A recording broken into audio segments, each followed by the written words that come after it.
Hello, everyone, and welcome back to Confessions of a Catholic Mama. I am really grateful you're here today. If it's your first time tuning in, welcome. I am very excited that you're here and listening. In this episode, I had the joy of speaking with Diana. She's a wife, she's a mother, and the founder of Chains of Joy. She's from Colombia, and we spoke about her beautiful journey of faith, healing, and purpose.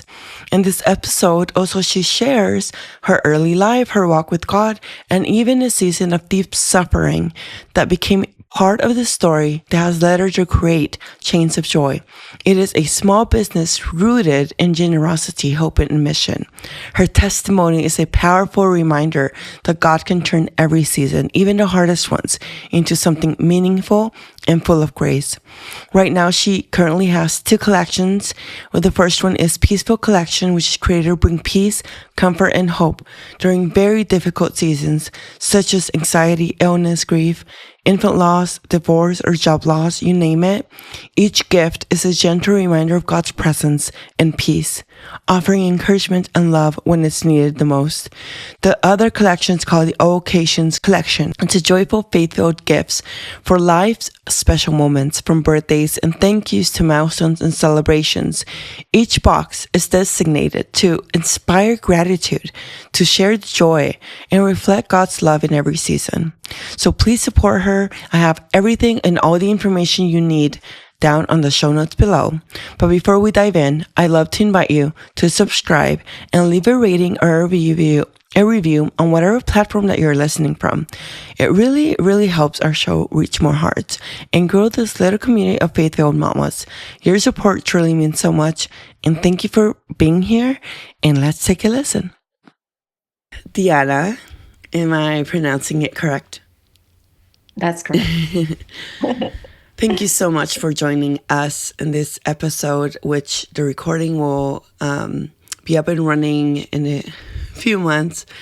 I'll let you know for sure, but I'm just really excited to have you because I was looking, I don't know, the Lord just pretty much has given me some sort of different people, and with some people it has been open and like it just flows. So with you, it just happened like that. The algorithm in Instagram just showed up your Instagram account, and I was like, I don't know why, but I just felt a nudge to ask you if you wanted to do an episode with us and talk about your story, because I feel like it's so impactful, especially because now you have this business that's really inspiring. But I'm not going to be talking much in this episode. I really want you to give us everything that you have to offer and tell us your heart. Can you tell me a little bit about yourself, introduce yourself, and also a little bit about what Chains of Joy is all about? Well, thank you, Catherine, for having me here. It's an honor to be here in this podcast. And I felt the same way when you reached out to me through that message in Instagram. I think I was like, I love it instantly. Like, I want to be part of this, and I want to keep giving out my testimony and share my story for others to hear. So let me tell you a little bit about me. I'm Catholic. I have been married for almost 20 years now. We have 3 beautiful children. One is almost 16, Mateo. The other one is 14, Lucas, 2 boys. And my little girl, her name is Elena. She's 7 years old. They are our little blessings. And my husband and myself, were both from Colombia. We moved to the US in 2011 when I was having my second child. He was born here. We were supposed just to be here for a year, but every year we decided to stay one more year and one more year. And here we are, almost 16 years later. And it's been an incredible journey. Difficult one, but also joyful, blessed, good. As everything in life, like ups and downs. but we have always have God in our and trusting God in every step that we have gone through. Um, I don't know what else do you want. We live in Tampa now. We used to live in Boston before, and well, a little bit about Chain of Joy. Yes. It's a long story. But just to give you a small summary, Chain of Joy is all about sharing God's love, peace, hope, and joy with everyone who needs some encouragement. And everything is done through faith inspired gift boxes. People is able to buy a gift box online and send it to a friend who is in need of encouragement, prayer, um, and that's what I'm doing now. That was really something that God put me in my heart. I'm very curious because I know you want to give us the little snippet, but how was how was that process like? Like when did it started? What phase or season in life you were in when Chains of Joy just had that first idea that God inspired in your mind, your heart? Um, well, we have to talk about a lot of things. Maybe before we get into that one, Okay. is that motherhood and my journey about working in life.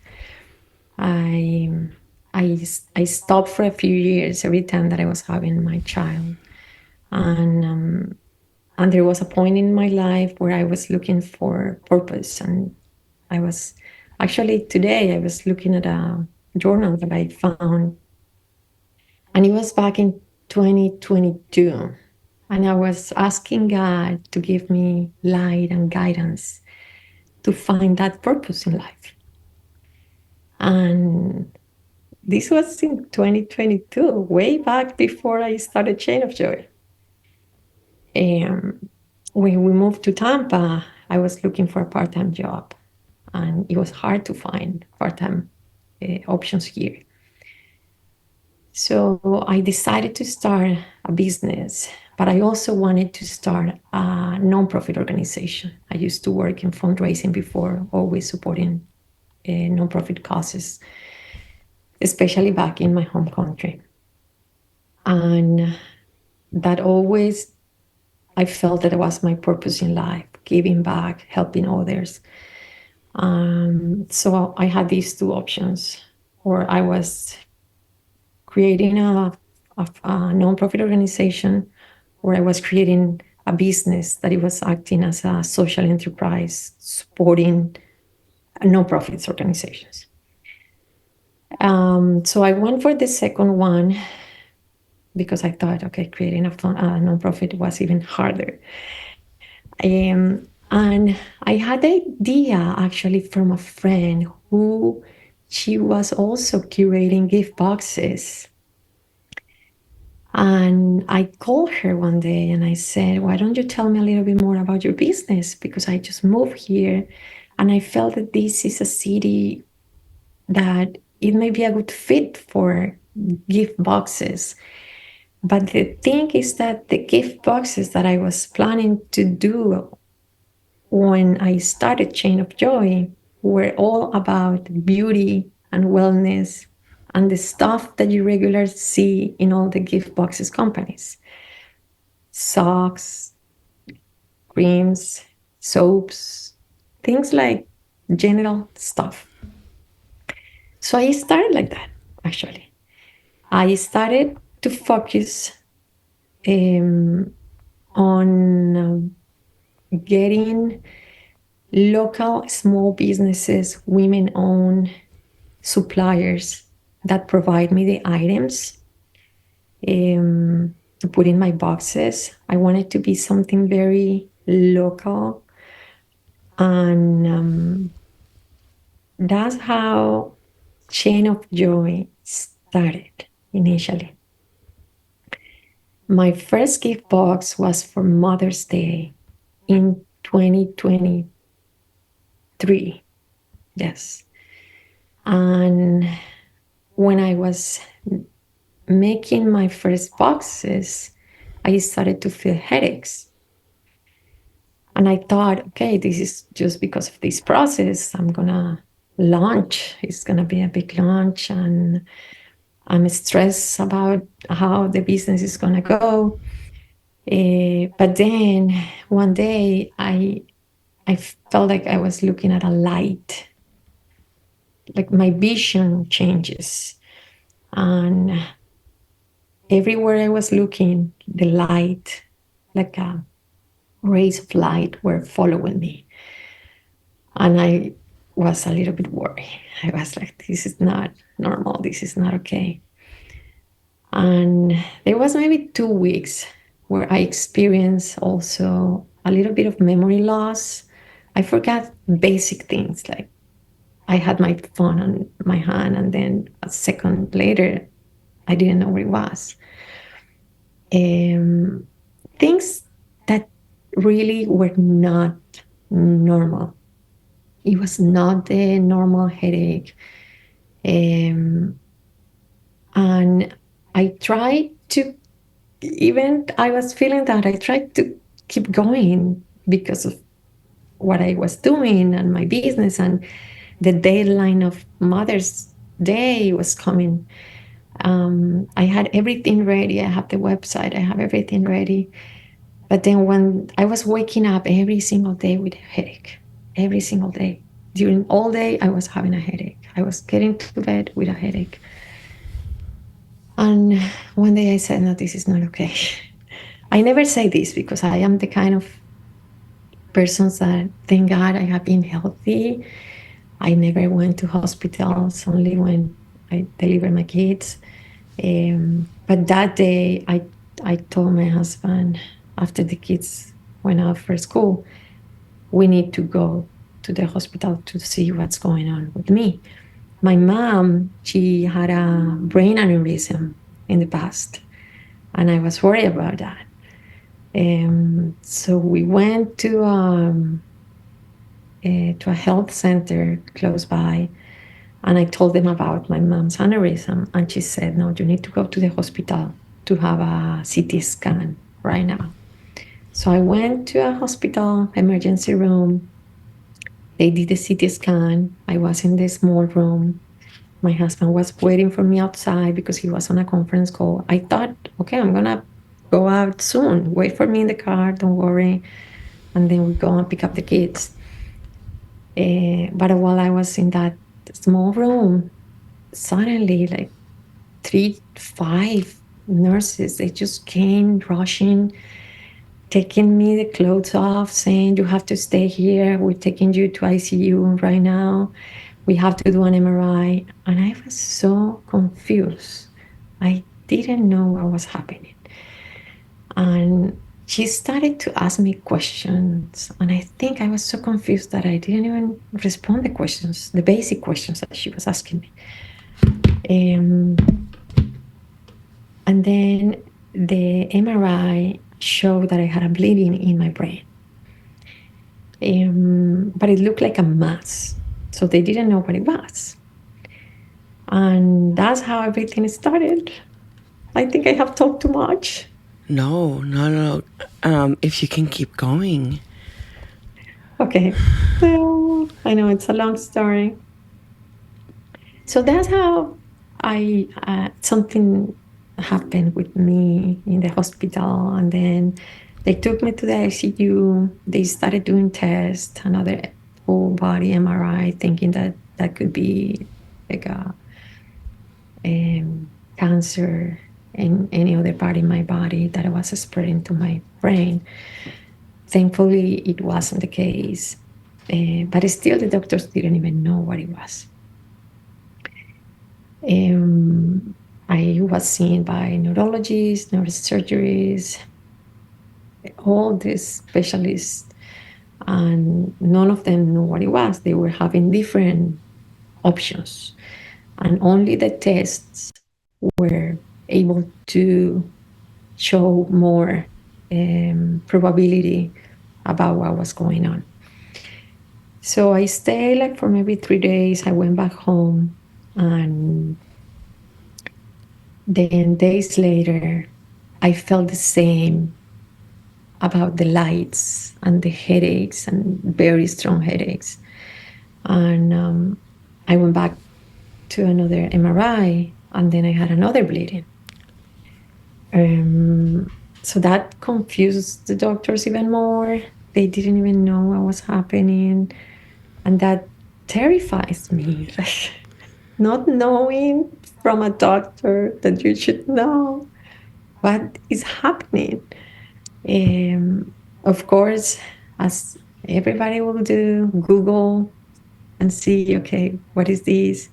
Friends, doctors' friends. Eh, so we knew what were the options. We started to find out more a little bit about one of them. And one of them was cavernous malformations, which are malformations of the blood vessels in the brain. They start to create like a cluster with the blood vessels, and it looks like a raspberry. And that raspberry, it can grow, and depending on the blood pressures, it can start leaking and bleeding as a raspberry. When you leave a raspberry on a napkin, the raspberries start leaking, and you see the napkin is red. It happened the same with this. It it may it may create small leaks of blood leaking, or big hemorrhage, or strokes. So it all depends on the size and the locations. And it all depends on the effects of this rare disease, because it's a rare disease that can create these blood vessels anywhere in your brain. Many people, depending on the location, suffer from seizures. Seizures, yeah. Yeah, thank you. Or any other neurological Yeah. problems. Sometimes they can create strokes or just a small hemorrhage. Thank God mine didn't affect any part of my body. They're deep inside in my brain. So now, because they are not growing, they don't need to be taken out. So it's supposed to they can they can make a surgery. They can do a surgery to take them out. But in my case, it's very deep, and uh, and they are not causing me any symptoms. So that's why the doctor said we have to keep a look, and every 6 months we have to do an MRI to know if how they're going to how they're doing, because it's completely unexpected. Yeah. We don't know, they don't know, no one knows. Where do they grow? Where do they show up? If they bleed or they don't. So that caused me a lot of fear and anxiety because it's the unpredictable. Mm-hmm. But I had my life under control until this happened, and make me realize that only God has control Yeah. over everything. And if I don't trust in God, I don't have anything else to catch on and get that hope back to me. Mm, so getting back to my business, when all of this happened, of course, I had to stop my business. That happened like in May. I had to stop everything. During the summer, I had a lot of medical uh, tests and more tests. And it was back maybe in November where Chain of Joy became what it is now, which is completely different at how I started. Now it is a faith inspired gift boxes instead of just stuff. Wow. Now it's more about feeling souls and really uplifting hearts and encouraging people to get closer to God. because that's what I felt. That's what God gave to me. He gave me that peace. But I receive it because when all of this happened, of course, I felt lonely, fear, and anxiety. There was bad days. I couldn't sleep. I hold my rosary at night because I thought something bad was going to happen. I was having, remember, I had one day a panic attack at mass. Like I was in the church and I had a panic attack.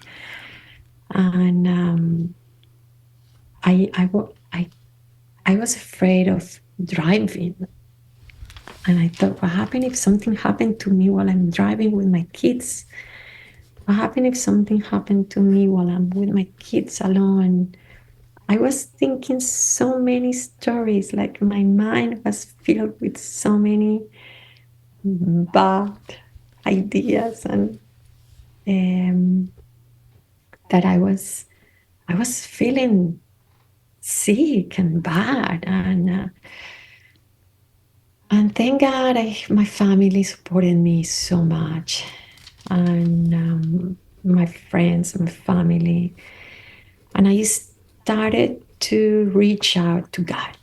That was my way to go, and I surrendered completely. I said, "This is only you and me. You are in control. You have my life, and I surrender everything to you." I I turned to prayer. I did I don't know if you know the Emmaus Retreats. I did a retreat. Then I also went to this was a life changing for me. I did a workshop that is learning how to pray.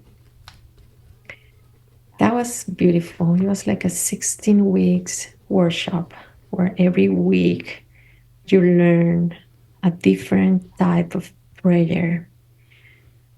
For me, that was like meeting Jesus and God again and getting to know Him so much and feeling His love.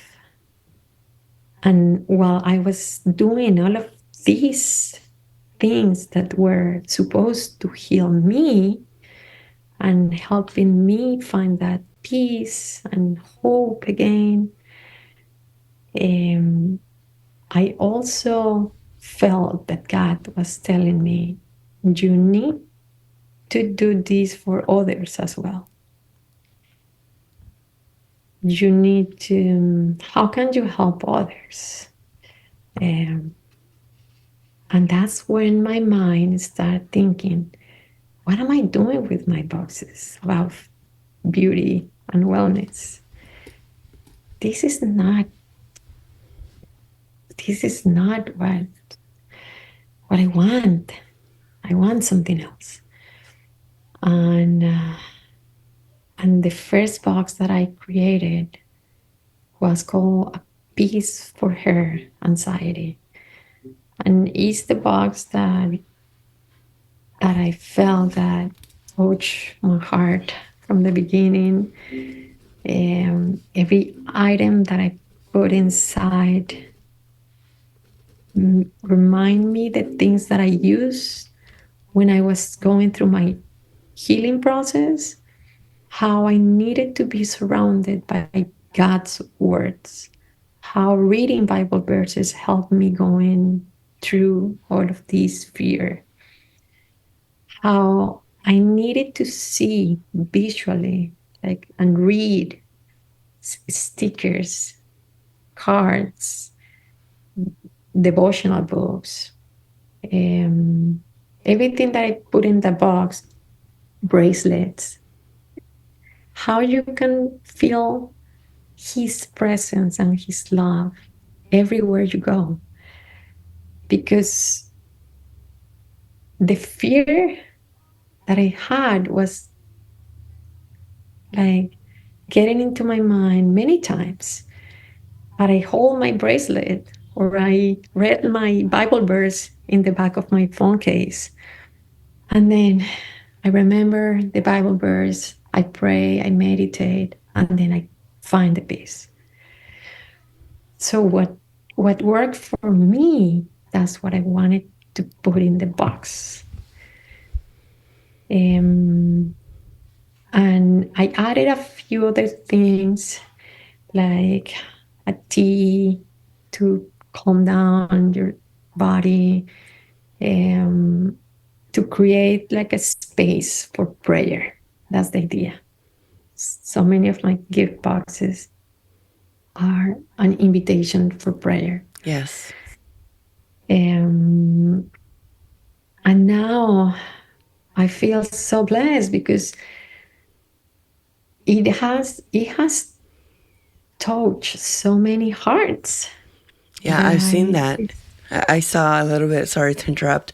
Um, I've seen that on the Instagram, but also your story.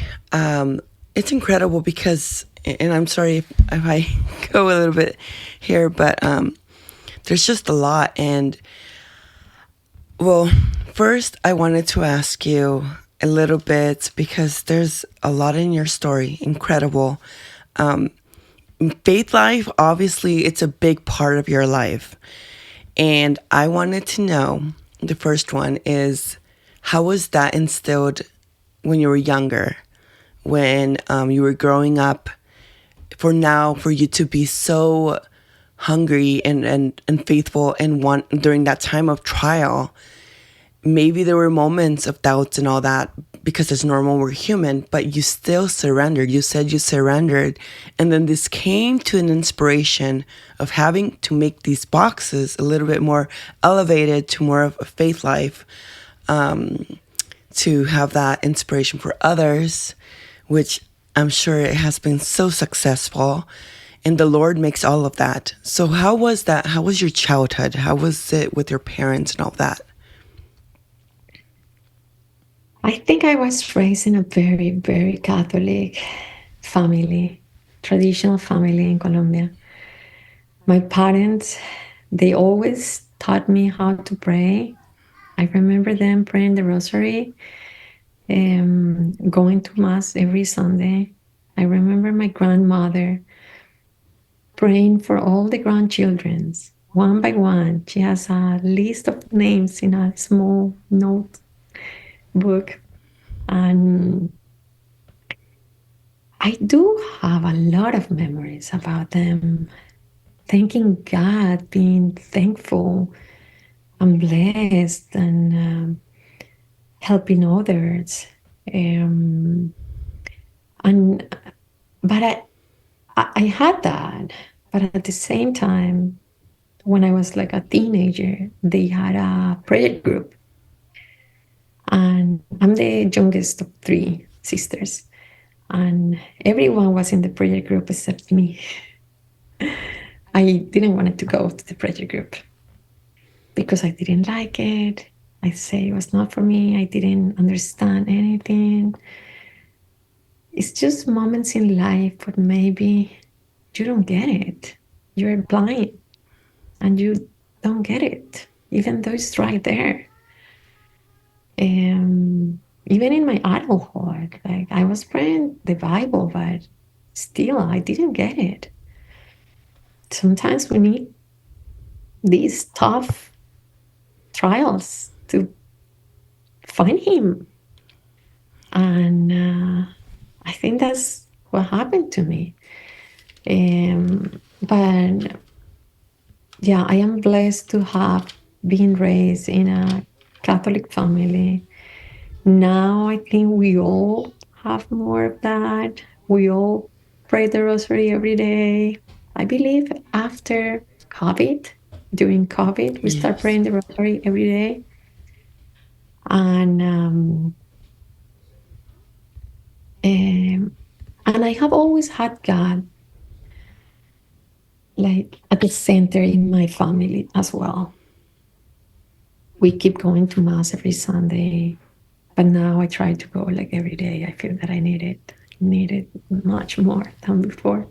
That's great. And And then oh, it's sorry. just now. No. Oh, okay. Well, that's great to know. Now, going back, you said it all started in 2023, right? Yes. Okay.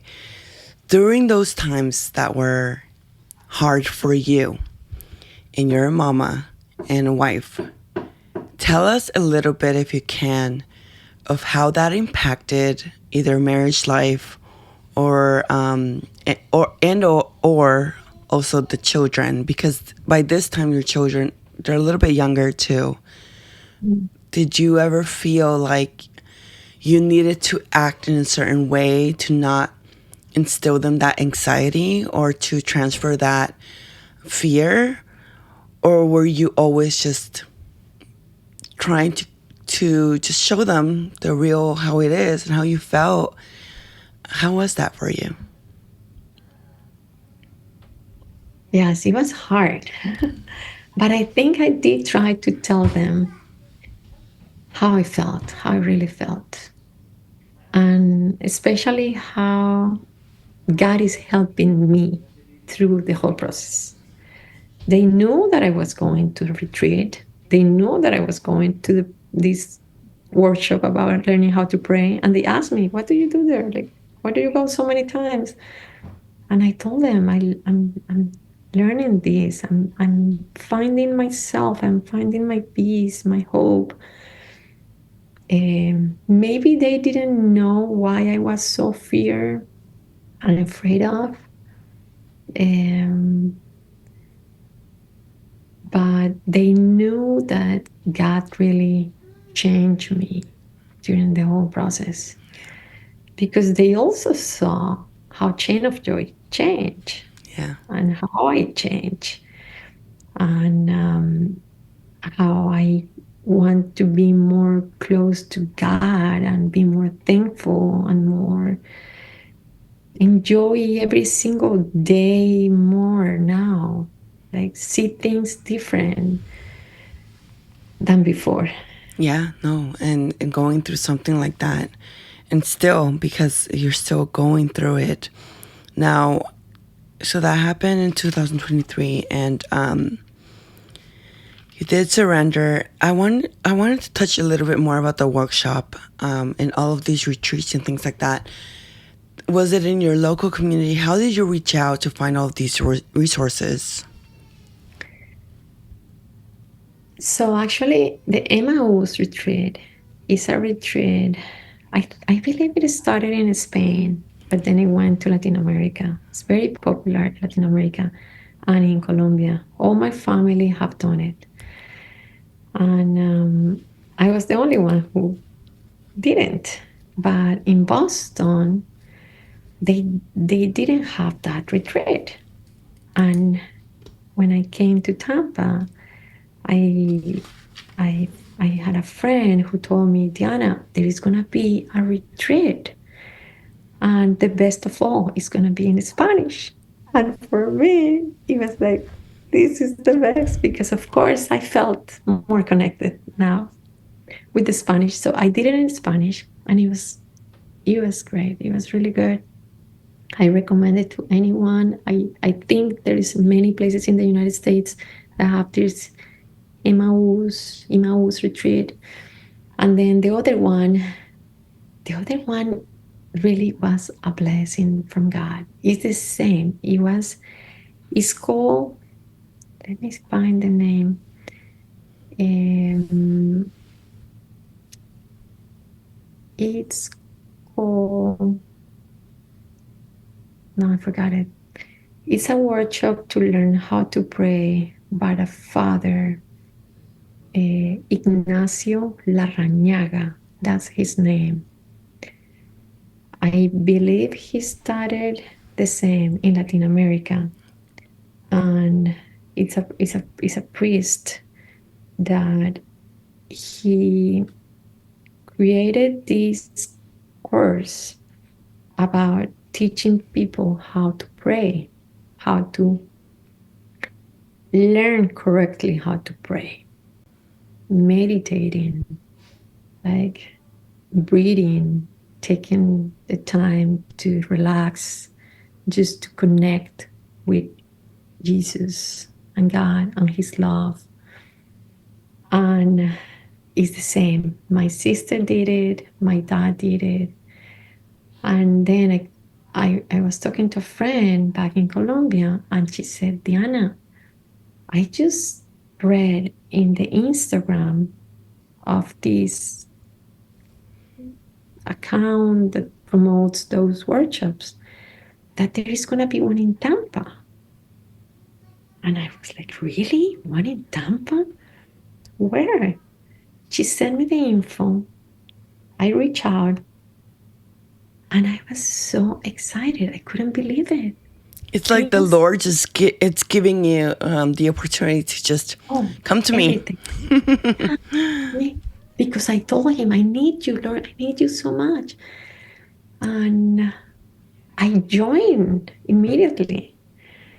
But that was like, it was far away.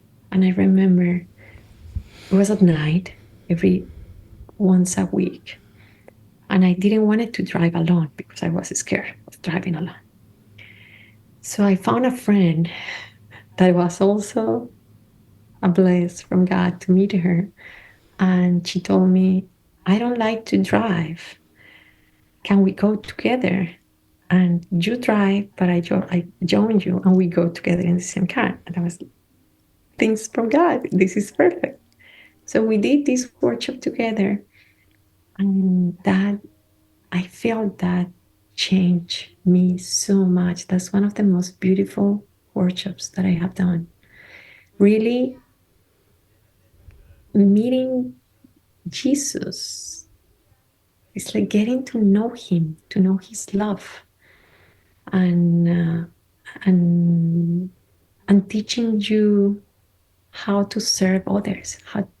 What are you gonna do at the end? That was the conclusion of the workshop. Like, what are you gonna do now?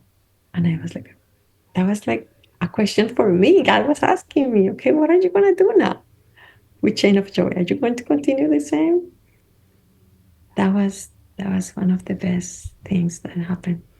And during that time, of course, you're the only one working for the business, or did you have only family helping you out? How was that doable? It has been only me. My kids help out when I'm trying to go to local markets to sell things at local markets to get to know more, promote the business. But it's been so far just me. Wow. The Lord has given you all the tools that you need, but the most important thing is, I feel like, your faith and that surrender in Him. I think He has just put everything for you to be able Yeah. to do this. And having your children, now they're a little bit older, and during this time, your husband was a great support system, right? Because you were going to all of these retreats, all these workshops, trying to take care of yourself, because it's not an easy thing to go through. I can't even imagine how it would be like. There's a lot of fear in it. How long was that process? Like, since you had the first known the malformations in the brain, right? And then once you kind of settled and the doctors knew about how to kind of have some treatment and to continue that, how, like, was it months or was it a year? It was months. Okay. And the first time that I went to the hospital, it was in May. And then during the summer was the time that I was diagnosed. They knew about what it was after so many tests. And yes, it was maybe 4 months. Okay. But still, it's even though it could seem like a short span, when you go through it, it seems like a long time because it's a lot in just a little bit. Now, if there's a mama right now, and it can be with either one child that's young or even older, and she's going through this, what's something that you could say to her, for because you went through something and you're still going through it because you have to do these checkups? What's something that you would say to that mom, that's going through that suffering and doubt, maybe? I think just trusting God, surrender, enjoy life now, enjoy the motherhood, the children, and believe that God is a good God. He always wants good things for us. And even though we may be going through struggles and trials and sufferings, there is always good at the end. We have to have that hope and see, like, take the blinders out and see the good things that this happens for a reason. What is this? How is this making my life in the future better with a purpose? Eh, because I feel that's what it is. Everything happens for a reason, and it's beyond of what we see. We don't understand it now, but God doesn't send anything bad. Everything that He does is good. We just need to trust in Him and keep going, and even sharing our testimonies. That is good. Like, more people will listen to this and will turn to God. Yes. No, that's incredible. um i I feel like it's hard at moments, when, because there are some people that might be going through, and it's so scary when they're told just the word cancer. But in your case, they didn't even know what it was. And it's such a delicate area, which is in the brain. I can, yeah, it's scary to even think about it. But what's interesting, Diana, is that when I speak to you and you're talking, there's a lot of peace. I don't know if you've heard that before, but there's this serenity and peace that your person brings out. And so I know for sure that it has influenced a great way of how you see not only your life and your vocation, but also in your children. How have you felt that it has impacted your children now that they're a little bit older, but how they also seek out the Lord and how their experience is with God, now seeing that change in mom? Yes, they do. Sometimes I feel like maybe when we talk all the time now about God, I don't want to pressure them a lot, that they may be like kind of rejecting it. So I try to talk to them. They, of course, know about the business, they know about all that I do. They all, thank God, are able to go to Catholic education. That was like my priority since the beginning. And because I feel that even though I try to do my best at my house and my family to teach them about values and the importance of having God at the center, they see the example in our marriage. They see the example as in everything that we do here. But sometimes they believe more the teacher, they believe more the classmate, they believe more someone else than mom.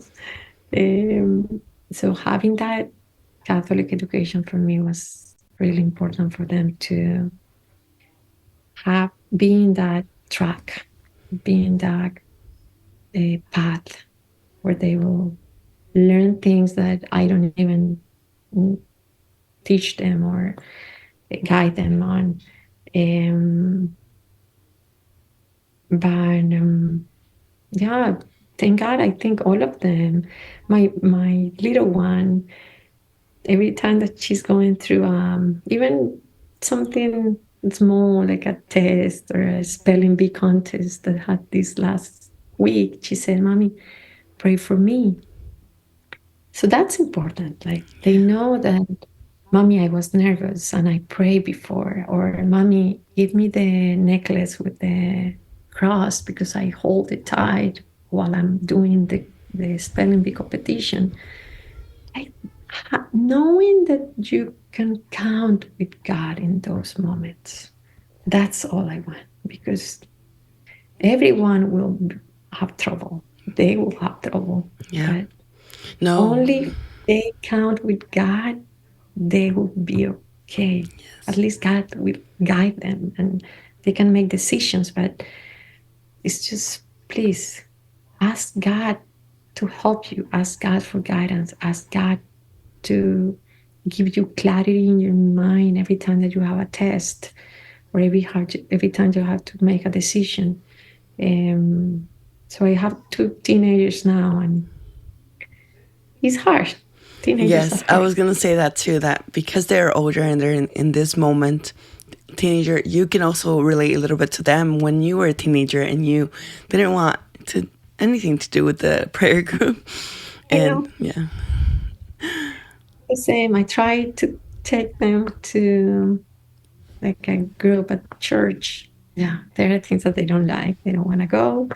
I wish they could, but I know at least in the school they are formed in that sense, and that makes me happy. And yeah, yes. Um, Another question that I have for you, because you have this business and it's beautiful and it's God inspired. It's definitely Him putting everything in your heart, and you answer to His calling. That's the most important thing, and this is leaving a legacy for your children as well. Now, what would you say to women that they are struggling with a lot of confidence in the Lord, and they want to start a business, but at these times it's really a lot of hesitation because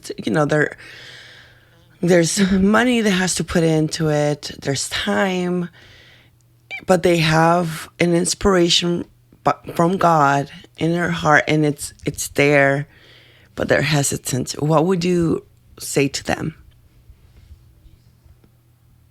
I have to say, don't be afraid and trust God. Talk to God.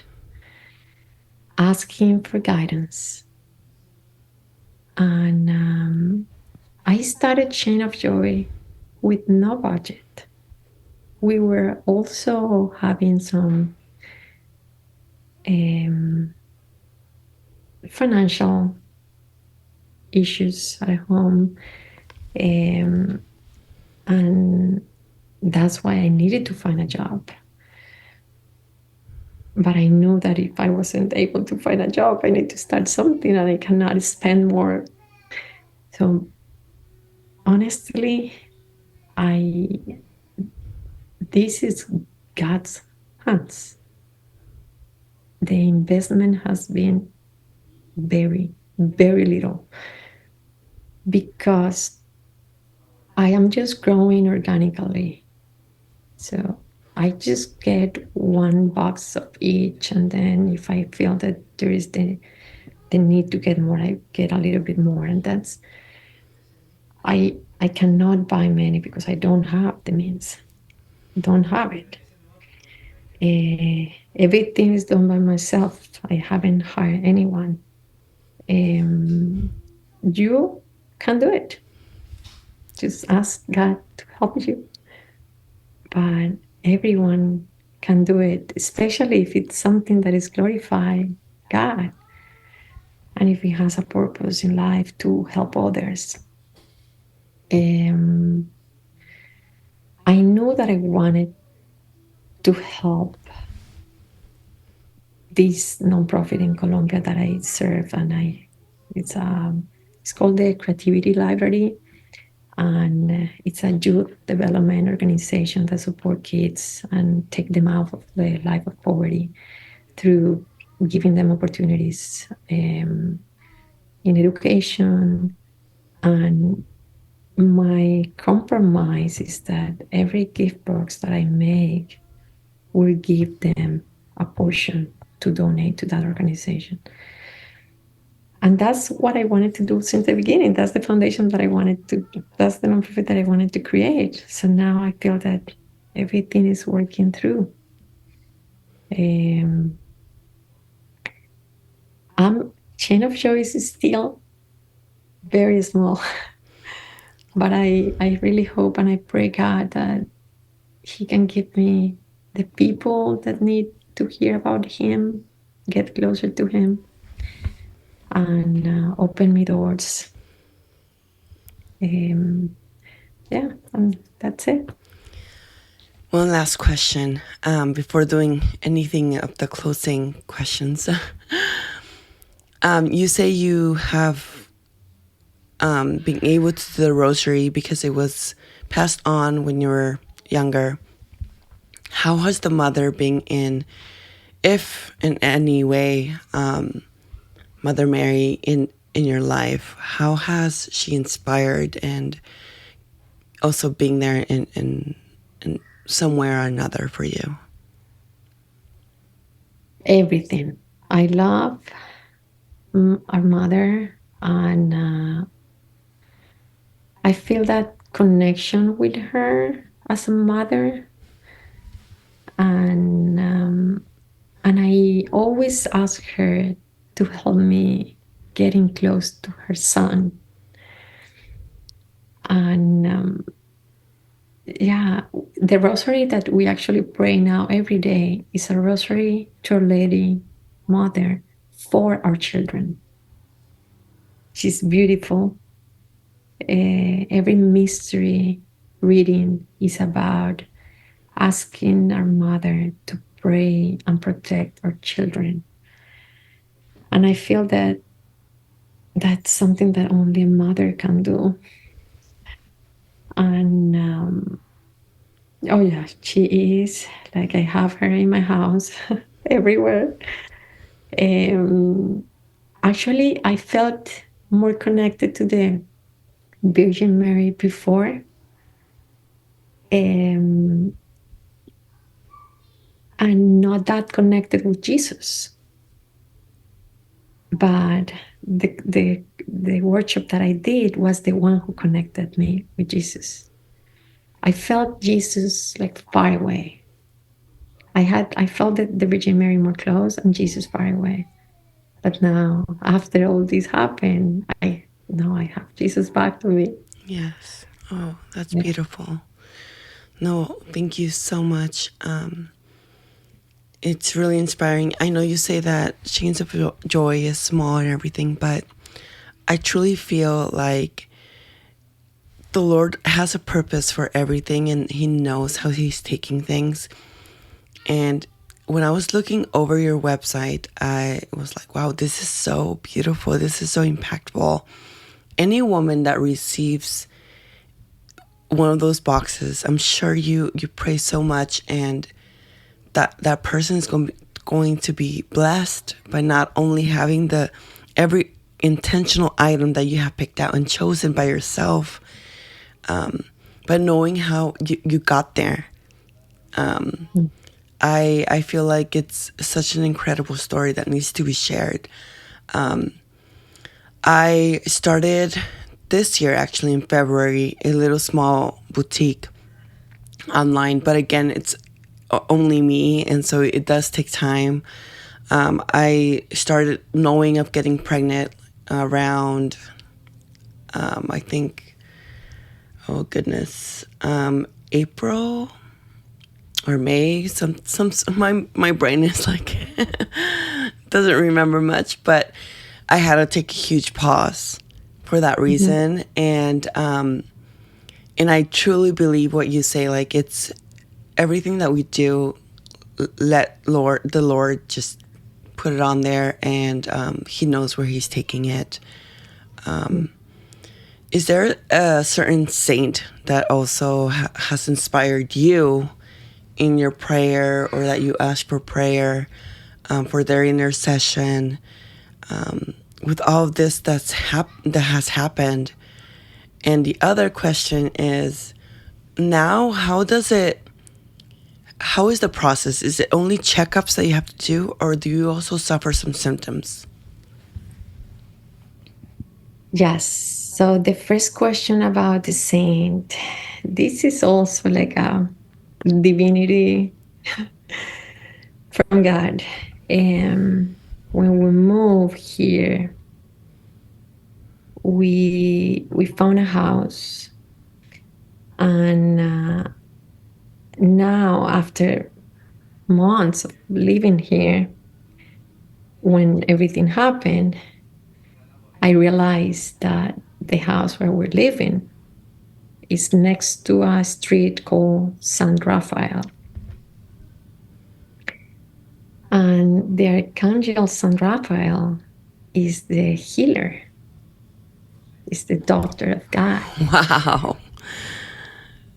Um, so, so my house is San Rafael, and then angels on the other side, and church on the other side. Oh, Deanna, you were guided from God the whole time. What is this? Like, are we surrounded by God, protected by all these angels? And I never thought about that before. Never thought about that before. When was it, the moment? Was it when you actually moved, or during the process? After, during the process. Yeah. Like during the process, actually, I was looking, I need a saint for healing. And then it came up San Rafael, and San Rafael is the street. So I bought, I don't have it right now, but I bought a medal of San Rafael, and I had it with me all the time. And I prayed to him a lot, a lot. I had his card. Um, and the other, oh, that was my saint. But I also prayed the surrender novena. Yes. I learned about the surrender novena, and I love it. I love And it so much completely. graces, like everything you have done, you've been so docile to the Holy Spirit, everything that God has given you, because it's so easy to be clouded and blinded by the fear, by anxiety, the panic attacks that you were having. I can only imagine how that would be. I went through an ectopic pregnancy in 2022.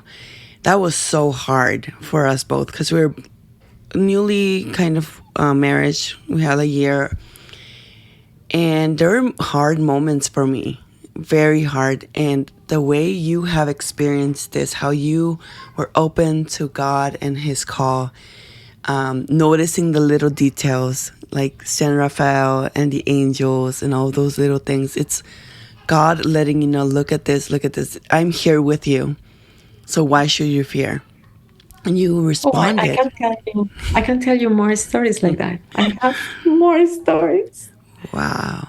I think I want to maybe write a book about all Yes. No, I encourage you to do that. circumstance. Can I tell you one more that Yes, is like definitely. so? Oh, and it has to be with your second question. So I have to have an MRI every 6 months because there are different types of what I had. Mine is called multiple. Okay. So I have more than one cavernoma in my brain. And there is another thing, and when there's multiple, it can be genetic. And I was so afraid also that my kids were able to get this. I had the genetic test. It turned out to be negative, thank God. The doctor says it is still maybe a positive, negative. So my kids will have to have an MRI at some point to be checked. But now I feel like I know God is taking care of everything. Yeah, you're But like, before, I fear not because I know that God, my Heavenly Father, has me and my children protected. yes, yes, that's That's true. wonderful. It's so And inspiring. every time that I was going to the neurosurgery, he always says about surgery. Always, because that's what they do every day. Of And for them, course. it's like I go to surgery every day, open the brain, cut, close, and that's it. But for me, it's terrifying. Of course. I want to have a surgery in my brain. But it's a possibility. Yeah. It may be, it may not. We don't know. So one day before one of my appointments, I went to a healing mass with a sister that she has a healing, how do you call it? Like a, Charism. yes.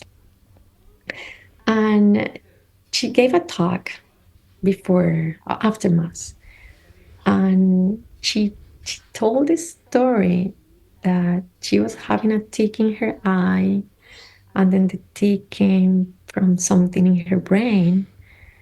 And she finally went to a neurosurgery, and they said, "Why are you here? Like, it's because of the eye. Why did you end up here?" And she said, "I don't know, but God sent me here because I heard a voice that says you have to go to neurosurgery." And the doctor said, "Yeah, you need a surgery for this." And she said, "Well, I wasn't expecting this, but if I need a surgery and God sent me here, it's because God is gonna heal me and He's gonna take care of me and everything is gonna be okay. So why do I have to worry?" I heard that the day before my appointment. I was, what? Yeah. So I went to my appointment the next day. The doctor says, "We may have a surgery." And I was like, okay, if God wants to have a surgery, I know He's going to take care of me. Wow. That's for me like the most impressive, like how God talks to me through that talk. Yes, and he does that continually. He speaks through people, through Yes, he situations. continues. And I feel like everything that you've done to us, you're filled with so much graces. It's inevitable. And the more we're open to his call, to his to his voice, that he's always there talking to us and nudging us to move and be inspired. We are also are being witnesses for other people. I mean, your story is going to be heard, and I'm sure you have more. And I would love to have you in another episode. Before we close, I just want to thank you so much for this time. I know it's a lot that you can say to us even more. But I'm so certain. I have this conviction that people that are going to be hearing this are going to be inspired because it's incredible. I I thank you for what you're doing to keep going, and I encourage you like to be open to write a book or something because this is really really great. But of course, you know, with time, I'm sure God is going to move everything for you to have that possibility. Your little one is 7 years old right now. And the fact that she's saying, I prayed, she said, and asked you, can you pray for me? I mean, that is just so wonderful. And it is a living testimony of how huge, how big the heart of the Father is for us. You're his daughter, and I'm so grateful for this. I am going to ask you a favor. I need you to please send me all of the resources, if you can, of the things that you mentioned. So you mentioned Emmaus Retreats, the Yes. workshop of the priest. Even though if it's in Spanish or not, it's fine for me to have it, and the listeners are able to look into it if they're interested. And of Yes, course, yes. I'm going to be linking your Instagram and also your website so people can check these out. These are so beautiful, the boxes, and I'm sure there's going to be more, but everything is so intentional. That's what captivated me. It's wow, this is not just something random that was just put together, and then how it was brought up. You were looking for a job and there were no other options. And I'm sure maybe there were, but God's like, I have another plan for you. Yeah. So how do you feel now that you're in this season of life? You still have your little one. Your older children are, they're in a very vulnerable stage in life as well. But how do you see things? I know you've said it a little bit, but tell us again, like remind us. How do you feel? I think I feel blessed and joyful and grateful that everything that I have prayed for is working in small steps, but it's working. And I will have to keep being persistent and being there, because I know this is what God wants for me to do. And it doesn't have to be a huge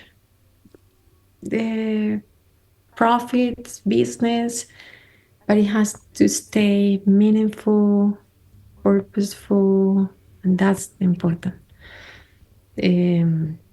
So I will be there. I will keep going. I'm happy. I feel relaxed. I feel in peace. Yeah,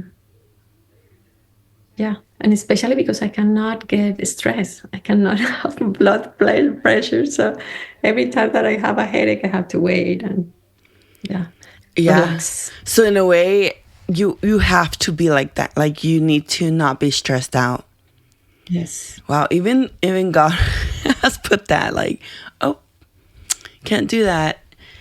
Wow. No, I've never heard of this before. I am just so interested. Like I've heard of others, and I called it a tumor, and you said nope, it's not a tumor. It was very educational for me, which I'm sure it will be for our listeners. But we are getting close to our time, and Diana, thank you so much. So her name, for everyone that's listening, it can be spelled Diana, but we pronounce it Diana. And so she's from Colombia, wonderful country. I'm so glad that we're able to connect, Diana, and I appreciate it. Thanks to you, Catherine, for this, because honestly, this is not about me. This is God's love and how he acts on people's life. And if anyone is hearing and is going through these difficult times, there is hope, there is peace. Find God's love and you find him. Yeah. Thank you so much. I'm going to end the recording now. Everyone that's listening, thank you. We appreciate you. And if you can please rate us, subscribe. If you're on YouTube, we're going to be in all the platforms of podcasting.